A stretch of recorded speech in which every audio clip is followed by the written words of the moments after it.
Hi, good evening to everyone. Good evening, Rabbi Simon. Thank you for giving the share. Yeah, thank you. You can probably see from the background that I'm not in my usual location. And yeah, I'm at Heathrow Airport and we arrived only just now. For certain reasons, we were delayed. So the circumstances are not quite as favorable as I was hoping they would be. I was hoping for a more suitable location within the airport. But anyway, here we are. I don't want to detain anyone, and thank you to everyone for getting on board for the shiur. I hope you can hear me, even though there's a bit of background noise here as well. So we are looking at Parshas Vayakhel tonight, which, as you know, contains a review of the process of building the Mishkan and its many features, whereas the Torah had set forth the requirements, the dimensions, the materials for the Mishkan and then for the vestments of the Kohanim in Truma and Tetzaveh, a bit in Kitisa as well. But in our parsha, the Torah essentially reiterates the whole process and describes how it was carried out by the Jewish people. And I'd like to start. I don't have my usual ArtScroll Chumash here, so I can't give you the exact page, but I can certainly give you the pasuk. So we're in chapter 35, Perek Lamed Hey, pasuk Chaf Beis, verse 22. The Torah says, "Vayavo'u ha'anashim al hanashim." The Torah is describing here the process by which the Jewish people demonstrated great enthusiasm for donating their gold, silver, copper, other materials for the purpose of the Mishkan. And the terminology or the turn of phrase that we find is V'yavo'u ha'anashim al hanashim. The men came upon the women. So Rashi says it means im hanashim, with the women. Now, the Torah is, of course, highlighting the fact that the women were like part of the process. In other words, the women also donated. In fact, we find the women were especially generous and forthcoming in donating. And Chazal observed that when it came to the Chet HaEgel, the women were not eager, in fact, were not willing to participate and to donate gold for the Chet HaEgel, but when it came to the Mishkan, they were very willing. And the Torah draws attention to that by saying, not just that the people collectively, but highlighting the men and the women as well. But the Torah uses the turn of phrase, as we mentioned, al hanashim, the men came upon the women. So Rashi, as I mentioned, said they came together, but the fact is the Torah does say al hanashim and not im hanashim. So there must be some further significance to that usage here. So the Sofer quotes the Hafla. I know that I sometimes give you a bit of biographical background. I don't think we have time for it now. Hafla was one of the very great and influential personalities in the early generations of the Hasidic movement. He was not from Hasidic roots, but he became attracted to the great Maggid of Mezrich, and he and his brother became great. His brother was Reb Shmuel of Nikolsburg, he was Reb Pinchas. And anyway, they were two very great and early figures in the Hasidic world. Okay, I'm giving you more info than I thought I had time for. Anyway, the Hafla says that the women wanted to give. They wanted to give their jewelry. The problem is that halachically, the Talmud stipulates that which a woman acquires becomes the property of her husband. It's not just sort of all benefit to the man, because he has a responsibility to look after his wife. He has responsible for earning a livelihood and for providing for her needs. But it means that what she may acquire under normal circumstances becomes part of his property and part of his, let's say, assets, which enable him to support the family. But that means that a woman cannot really give even her own jewelry without the permission of her husband, because if it represents part of the, let's say, net assets of the family, she doesn't have the authority to give something away without her husband's acquiescence or agreement. But of course, the husband doesn't have the right to give away his wife's jewelry either, whether she made the jewelry herself. He gave it to her as a gift. She received it as an inheritance. Perhaps she brought it into the marriage. However she acquired it, uh, even if we say it belongs to him, which perhaps it does, he doesn't have the right to give it away without her permission. So it creates a scenario in which, since we're talking here about jewelry in particular, gold or silver ornaments, let's say, that neither one can give it without the other.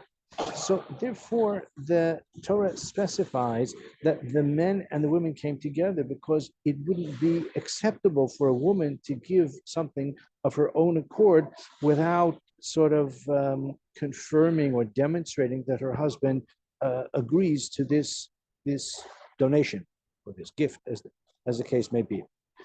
So that's what the Sofer says in the name of the Haflah. But then he explains why the Torah says that the men came upon the women, which implies that the women were there first. He says like this: if the two of them come together and the woman says, this is my earring, or this is my ring, or this is my bracelet, I would like to donate it to the Beis HaMikdash, donate it to the Mishkan, to the construction of the menorah, or whatever it may be. It may be the case that the onlooker, or maybe the woman herself, will feel as if maybe I'm only acting at my husband's impetus, even though it belongs to her, but maybe she feels, or maybe the onlooker will imagine that she was somehow induced or coerced into giving. Because since her husband is there, she's under her husband's gaze, then even though she offers it, it may well be the case that she or others might have the feeling that it's not totally of her own volition. She's kind of intimidated by her husband. Many years ago, Ruthie just passed by. I think she's checked in her luggage already. Anyway, I haven't yet. Hopefully, we'll still find one another on the other side. Many years ago, in the old JLE days in Meagre, we had a couple who came to one of our programs. They were from Saudi Arabia. We were suspicious as to whether they were of the tribe, and I'm sure they were not.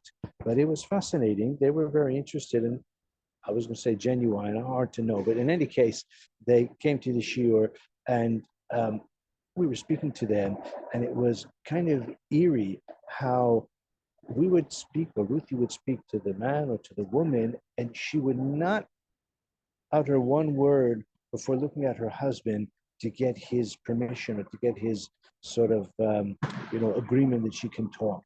It was eerie to see how completely subservient she was, and I imagine that's a cultural thing. Maybe it's changed. That was about 30 plus years ago. I don't know whether it's changed or not, but in any case, that is the kind of possibility that Sofer mentions here, that if they came together, then the onlooker might imagine that really she's only acting in order to find favor in her husband's eyes, or maybe, as we said, because of an element of inducement or coercion on her husband's part. Therefore, says Sofer, in order to show that the women took the initiative, and they were not acting only at the urging or insistence of their husbands, but they genuinely wanted to participate fully and generously in this project. That's why the Torah says, "Ve'avu ha'anashim al hanashim." The men came upon the women were there first. The men also have to be there because she doesn't have the license to give away something that belongs to the assets of the household without her husband's agreement. So her husband has to be there too, but she has to be there first. She went first in order to show that really it was her idea, it was her initiative. So this is the eagerness. Actually, our shiur today is called Eager or Meagre, and this is the eagerness on the part of the women, for which, of course, they are highly praised. A few psukim later, in Pasuk Chaf Zayin, verse 27, there we have the famous word V'hanasi'im, and the princes. Now, the word nasi, which is usually rendered as prince in modern Hebrew, it's a president. It means someone who is uplifted in the sense that he is in a position of authority, prestige, influence. He's a mover and shaker, whether by popular acclaim or by birthright. As I say, could be an elected position as well, although the Nasim and the Midbar, I don't think they were democratically elected, but they were maybe selected by general acclaim. But here you have the word Nasi'im missing a letter Yud. In fact, it's really missing two letters Yud. it's spelled in a defective way. So Rashi says that the absence of the letter Yud, which is a kind of slight, it's almost as if their names or the term that refers to them is not presented in the way it should be, is not presented in a dignified fashion, but in a defective manner. Why? So it says that the Nisim were responsible for donating the Avnei Miluim and the gemstones. And no doubt this is a significant component of the Mishkan. I mean, every aspect of the Mishkan is important. I would say this is high profile, maybe prestigious, maybe glamorous even. The question is, since that was their donation, which would seem to be respectable enough, why is it that they were rebuked in this way by the word Nisi'im spelt without the Yud? And as I said, Rashi mentions that this was deliberately a kind of rebuke. The answer is that the Nisi'im were the last in line. The Torah describes how the Jewish people collectively, we mentioned the men, the women, or maybe I should say the women and the men, and the people generally gave generously, spontaneously, to the point, as the Torah famously says, that they had to call off the campaign because they had more than they needed. I've often said it's the first and only time in the history of Jewish fundraising that the fundraising campaign has been terminated because they have too much money has been received. I'm not aware of any other example where that has happened. So the Nisim were left with only a very limited opportunity. Says the Medrash that the Nisim wanted to play their part, but they said, you know what? Let the Jewish people collectively give what they will give. Whatever shortfall is left, we'll cover the shortfall. It's like you have a person who's maybe the most affluent and philanthropic member of a community, and they're making a building drive or something like that, and they want to raise a certain amount of money. And he knows that people will give within their means, perhaps less than their means as well. Some will give 100, some may give 1,000, but this is a project that cost 1 million or millions. So he might say, you know, whatever the yield, whatever the success of the fundraising campaign is, let me know the shortfall, I'll cover the shortfall. That's great. On the one hand, it's great. On the same time, though, I'm not criticizing an actual philanthropist or patron of a kehillah that chooses to act that way. But according to the analogy, the Nisim were rebuked because the Nisim ultimately were caught out. In the end, the Jewish people donated everything that was necessary. They were only left with a few stones, a few gemstones. Now, as I said before, the gemstones, of course, are valuable. There's a certain amount of prestige or a name recognition that goes with them. But nevertheless, because that was all that was left, their role was less important or less prominent than it could have been and than it should have been.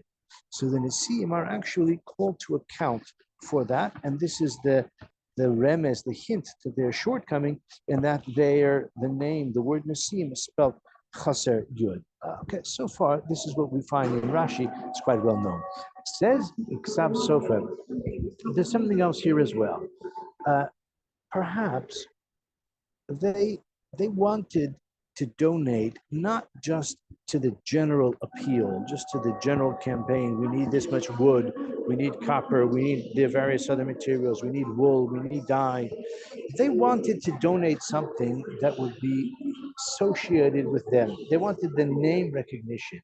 It's like a person who wants to donate, and this is the norm, this is human nature, is going to be more inclined, people collectively are more inclined to donate to, like I said, a building campaign for yeshiva or a shul, if their name is going to be on a room, or even on a stender, or even on a mezuzah, if the name is going to be associated with the building as something that's tangible, it is more appealing to a donor, whereas something that just is upkeep, something that's paying for the cleaning assistance for the year, or for the janitor, or for the utilities. I remember saying, I don't know if it's true, that a certain yeshiva in Israel, they had a donor who paid for the electricity to run the air conditioning for the whole year. And this was a very generous donation, and it was a very discreet donation, because I mean, his name wasn't told to me. Perhaps some people did know his name. But the point is, it was the sort of cost which, if there's no one to pay for the electricity, the yeshiva might not want to run the air conditioner, so they'll do it only in a minimal way. But it was his contribution and his role and his generosity to say, whenever it's hot weather, turn on the air conditioning, I'll pick up the tab. But most people are less inclined to donate for that and more inclined to donate for something specific and something tangible. Says Iksav Sofer, this was the motivation and this was the critique maybe of the Nisim. They wanted the prestige to say that diamond, that gemstone, or that sapphire on the Choshen Mishpat, I donated that. Even if he won't have a plaque next to it with his name, but he will know, his family will know, his tribe will know, people will know. And even if people won't know, he will have the satisfaction every time he sees it that he knows he was the donor. That is less than the loftiest motivation, although it's probably part of human nature. It says itself, so there's something else here as well. He says, if we want to uh, find a limun schus, if we want to like find a way to justify their behavior, we would say the following, which is quite legitimate. He says they might have felt we would like to finish off the mitzvah. Because if any mitzvah or any project for that matter, if it is not completed, if the project does not reach fruition, then all of the preliminary efforts, all the efforts along the way will not bear fruit. In other words, the conclusion of the project is the most important part of the project. Now, it's true that if you don't begin the project, you'll never finish it. But if you begin the project and you don't finish it, again, you've got nothing. So they may have felt we would like to have the merit and we'd like to take responsibility to bring the project to fruition, to donate the finishing flourish on this project. And the mitzvah is called Al Shem Gomra. The mitzvah is associated with the name of the one who completes it. So from one point of view, says Iksav Sofer, these were righteous people. Perhaps this was their motivation. Says Iksav Sofer, they made a mistake. He quotes the Chacham Tzvi and another source, I can't remember which one, I can't find it in my Sefer at this moment, so forgive me. Maybe the Magid Mishnah or the Mishnah Lemelech, I think one of the commentators on the Rambam, he says they both demonstrate that there are two potential considerations that may need to be weighed against the other when doing a mitzvah. One consideration is zrizus, alacrity, to do something promptly at the first opportunity. The other consideration is mitzvah min hamuvchar, to perform a mitzvah in the best way, in the most perfect way, with the best motivation, and to bring about the fulfillment of the mitzvah in the most dignified and successful manner. Sometimes you can achieve both, but sometimes the two may be mutually exclusive. A person may have an opportunity to do a mitzvah, but he knows that if he waits, he can do the mitzvah in a better way. As I said, in a more dignified way, in a more generous way, perhaps in a more halakhically preferred way. And these poskim weigh up the two considerations. Which one is better? Is it better to do a mitzvah promptly, or is it better if the mitzvah circumstances require it to postpone the mitzvah in order to do it better at a later time? Says Iksav Sofer, they erred on the side of doing the mitzvah in a better way. It was a better way because they were going to conclude the project and they're going to bring it to fruition. In that sense, one could say it's mitzvah min hamuvchar, the preferred way to do a mitzvah. The problem is that they fell short on the alacrity. And he quotes a couple of passages that are well known to us. Ein machmitzin es hamitzvos. Do not allow a mitzvah to linger or to languish. Just like it says, don't let the matzah become chametz. Don't let a mitzvah become chametz. Meaning, don't allow a mitzvah to languish unredeemed. Do it promptly. Or he also quotes the famous Mishnah Pirkei Avos. Don't say, when I have a chance to learn, I'm going to learn. Maybe you won't have a chance to learn. Shema lo tipaneh. Maybe the chance will be lost, or maybe your enthusiasm will wane. The fact that a person is even suggesting, I'm going to learn so well when I have a chance, implies that he hints that his alacrity, his enthusiasm, his motivation is already waning. Therefore, it's better to do it right away. better to do it promptly, better to do in the mitzvah bizrizus, even if you know or you have good reason to expect that the mitzvah that you do now will be less effective or less complete than if you do it later. Obviously, one has to judge according to the circumstances. If the mitzvah is completely defective now or completely halachically invalid now, then there's no point in doing it. The person wants to daven Ma'ariv when it's just after midday. He's so enthused about davening Ma'ariv. Ma'ariv doesn't belong, in the early afternoon, maybe the late afternoon, but certainly not the early afternoon. So obviously there are parameters, but when the mitzvah is available to you, mitzvah habaliyatcha al tachmitzena, don't allow it to languish, and that's where they fell short. So in the end, their donation was notable, but less than it could have been or should have been. Moreover, because their attitude was, we'll fill in the shortfall, and there was hardly any shortfall to fill in. They were at fault for that. And lastly, we said that they were lacking in the enthusiasm or in the zrizus. They erred seeking to do the mitzvah maybe in a better way, but perhaps they were also motivated by a certain amount of laziness as well, and this is why they were like rebuked for that letter. The absence of the letter Yud says exapso, for the letter Yud hints to anivus, humility, and they were lacking in humility because, as I said, they wanted to have the kudos of donating something prestigious and something tangible, the gemstones that was, again, meritorious, but they fell short of what they could have done. Okay, we've got a few minutes for a last thought, which I'd like to share with you, and that is in Pasuk Chaf Tes, just 2 verses later, where the Torah sums up this project, and it says, Ish, Kol Ish v'Isha, every man and woman who wanted to participate. I'm sorry, I don't have the pasuk in front of me at this moment. Probably could get it, but again, my circumstances are slightly imperfect right now. So Isha Heviu Bnei Yisrael, the Jewish people brought, or the sons of Israel brought. Again, the pasuk says, Kol ish v'isha, every man and woman. We discussed earlier, there was the men and the women, maybe even the women and the men who were enthusiastic in this fundraising campaign. And then the Torah says, the end of that pasuk, Heviu b'nei Yisrael, the Jewish people collectively brought.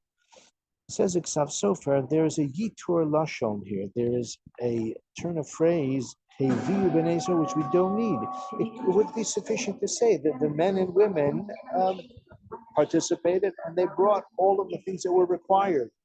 Heviu b'nei Yisrael is not necessary. Says Iksav Sofer that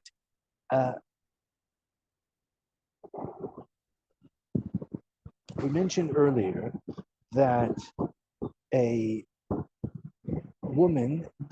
married woman doesn't have the license to donate something from the family assets without her husband's permission. Strictly speaking, it's her husband who has responsibility and authority for the financial assets of the family. So he's the one who gives or doesn't give. Obviously, they can discuss it. She may inspire him, persuade him, but she doesn't have the authority to just give without his permission. We mentioned that earlier. So it says Iksav Sofer here, a slightly different idea. Maybe the man would like to give. He wants to give something generous. I'm not talking about giving his wife's jewelry. He wants to give his own cash. He's got the silver coins or maybe a household ornament, and he would like to donate it. But he would like his wife to play a part as well. So he might say to her, dear, I'm going to donate this, but I'd like to give you the zchus, the merit to also participate in this project. So maybe Heviu b'nei Yisrael, I'm sorry, he might say to her, I'm going to give this, but you be the one to actually hand it over in order to give you also the satisfaction and maybe the privilege and the sense of being a full partner in this mitzvah undertaking. So he would give it to her and she would give it on behalf of the two of them. Says Iksav Sofer, maybe the men, or you could say the women as well, collectively had a similar idea for their children. A child does not own anything. I talk about a child below the age of bar mitzvah or bat mitzvah. From a parenting standpoint, you may want to teach the child about the value of $1, as we used to say, giving him pocket money or to pay for some chores that the child may do. I mean, that I'm sure is a prudent thing to do. That's fine. But strictly speaking, halachically, what a child acquires belongs to his father. If that's the case, how could a child, even an older child, let's say 10, 11 years old, how could he or she, for that matter, give something to the Mishkan? Well, the answer is, strictly speaking, they can't. But the parents may have wanted to train the children, to accustom the children, to give the child the pleasure, the satisfaction, and the sense of achievement, the sense of participating by giving something to the Beis Hamikdash, to the Mishkan, to this Mishkan project. So he suggests maybe the parents sent in the hands of the child through the agency of the child a donation to the Mishkan. So the child will be the one to actually hand it over as the representative, as the agent of his parents. He says in this way, we can understand why it says Bnei Yisrael, that maybe Bnei Yisrael is a remez literally to the sons of Israel, the sons of the Jews, meaning the children. Those children who were not yet adults, but the men and the women who gave, they also used this like chinuch device to give to the child. Say to the child, you be the one to bring it, to give it to Bezalel, give it to Aliyav, give it to Moshe or to Aaron, as the case may be. Finally, he mentions the last idea, related idea.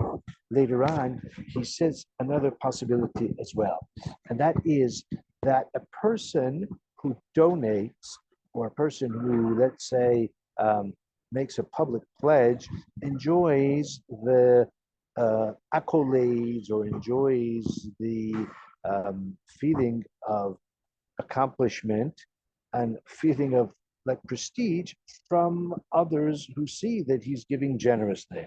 This is true for whenever they have it's a bit crass, we don't do it so much, but some places they do, where they have bidding for mitzvahs or something like that, or public pledges, how much will you give, how much will you give, and a person shouts out, or a person even comes to the actual place and he writes out a check or he hands over the cash or something like that. So again, it may be a bit crass, but we can understand that it's a great ego boost for the one who does it. But the more meritorious way, although there can be merit in that as well, we'll speak about that another time, the more meritorious way is to give in a discreet manner, in a manner that doesn't draw attention to yourself. Do it in a way which is either anonymous or at least which is, as I say, more discreet. So he says maybe they sent through the hands of the child. So he says to the child, look, here's the 10 gold coins or maybe more, whatever it might be. I don't want to go and give it because I don't want it to appear as if I'm looking for the recognition. You give it and you'll have a hand in the mitzvah. So it might be partly for chinuch and it might be partly out of modesty, out of humility, and out of discretion, that the person who gives does so through the agency of his son. So that may be another reason why it says Bnei Yisrael, literally the children, even the younger children of Israel, participated in this mitzvah in that way. It's 8:30. I need to check into my flight. And sorry again about the slightly imperfect circumstances. And but I'm glad we were able to get this year together. And I wish you a wonderful Shabbos. And I'll give regards to Simcha in Johannesburg. Simcha Tov and all the